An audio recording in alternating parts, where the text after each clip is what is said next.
The film Where Hope Grows tells the story of a retired baseball player whose panic attack sent him into early retirement. His life is spiraling downward until he meets a man with Down syndrome who works in the produce department at a local grocery store.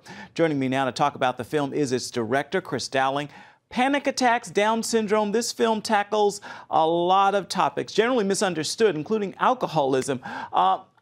What do you hope people take away from a film about these topics? Yeah, thematically, we're dealing with a lot of issues here that on the surface could be very kind of, I guess, just very surface, really. And it's something where the characters are all going through things that different people in the audience can find relatable, and everyone's on a different journey. And so it was just very important for us to create a world that was all very authentic, and it felt like we were just kind of pin dropping into these people's lives because we wanted it to all feel organic and real. And so when you meet these characters, and you see what they're going through, you want to go on that journey with them. Let's talk about the film star real quick, David DeSanctis. This was his first time acting. What was it like working with him? First time leading role Down syndrome actor. Yeah, it's pretty amazing because first time actors, toughest thing is that they have this, fear or self-awareness, and David is fearless. So he came in there and he tackled it in such a crazy way. He's so talented, but it literally is because that the fear just doesn't register. So he was never afraid. He was never self-aware if he can just jump in and tackle a scene. And to be honest with you, when we first started this, I had no experience with Down syndrome. And much like, many people, which is one thing we want to do with this film is, shatter these stereotypes. Like, I didn't know what to expect with David. And we sat down at the first meeting and I had the script and I looked at him and I realized, I don't know if he can read. And I was really embarrassed. And so I pushed the script over to him and I said, can you read all that? And he looked me right in the eye and he goes, Dowling. And he went through and he had memorized all his lines already, knew the pages to go to. And I looked at my DP and I said, we're going to be all right here. More prepared than some veteran actors, I'm sure. Absolutely. Absolutely. Well, I know that hope is the cornerstone of Christianity. Why do you think films that center around hope are needed right now? Because I think, whether even, Christian, non-Christian, I think as a human beings, that's what we all want, hope. We all want to know that our life matters, that we have worth. And, as Christians, we know that's rooted in the love of God and Jesus Christ. And so, but I think, branching out from that it's just a human desire to have hope. When your hope is gone, what's left? You know what I mean? And so that's, again, why this film is very inclusive in that sense, is that we want to present this man's journey with childlike faith to a broader audience that can also, maybe they're, maybe it's people that have dived right into the deep end of the faith pool, and maybe there's people dipping their toes in, and maybe there's people sitting on the sidelines, but we want them all to be able to go on this journey with this man to rediscover, and reawaken their own childlike faith. Now, you do tackle some tough issues that aren't necessarily commonly seen in films that are called faith films or film about faith. Was that intentional? Absolutely. Absolutely. We wanted to get kind of on that grittier edge, and I read this thing and they said faith-based films typically write the world the way they want to see it and not the way the world actually is.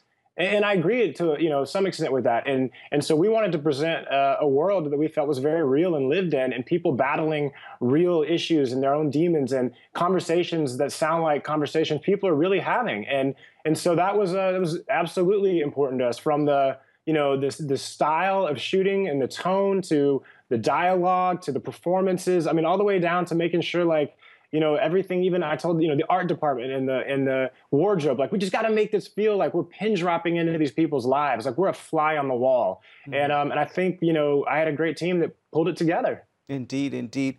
When people walk out of the theater, what are you hoping happens? What do they take with them?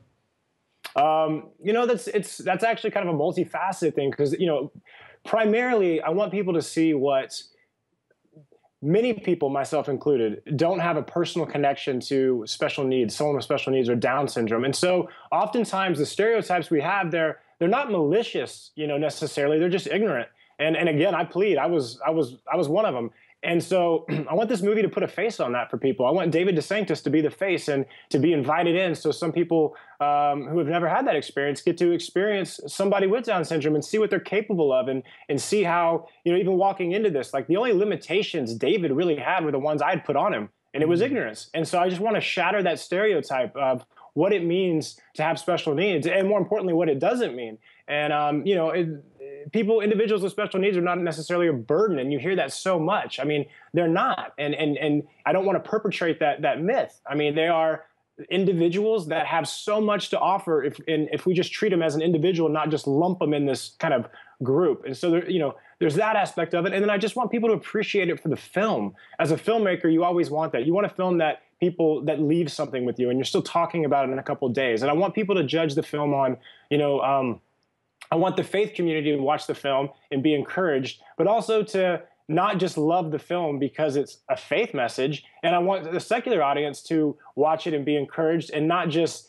you know, dislike the film because it's a faith message, if that makes any sense. It really walks on both aisles, you know, both sides of the aisle. And I just want people to appreciate the film for what it is. There's a lot of, you know, it's a passion for everyone involved. Like we weren't breaking the bank here on making a lot of money or anything. It's just we love this and we believe in it, and we've seen the audiences are believing in it as well. It's coming through in what I've seen thus far.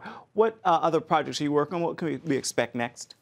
Yeah, I have a documentary called Asperger's Are Us, which we just finished the final cut on. I'm very excited about that. It's about a comedy troupe in Boston that where every member is on the autism spectrum. And I did that with my best friend, who's the DP on this film. And then I'm currently writing a project for the band for King and Country, which Joel Smallbone will star in, his brother Ben's directing. And that deals in the world of sex trafficking, which is a really tough subject to walk, but it was very important for all of us that women understand their worth, and where they get their worth from is God and not this world. And so it's a project that's also close to my heart. So, you know, we're working on that one right now. And there's a couple of things in kind of in the development process, but ultimately it's something where I want to make films that, you know, that have a cause, or, you know, that, again, that people, when they're walking out of the theater, they're not already going like, I wonder what time Wendy's closes at. Like, I want them to have a conversation, you know, like I want it to be something the next day you wake up and you go, still kind of thinking about that yesterday. So, you know, that's my goal.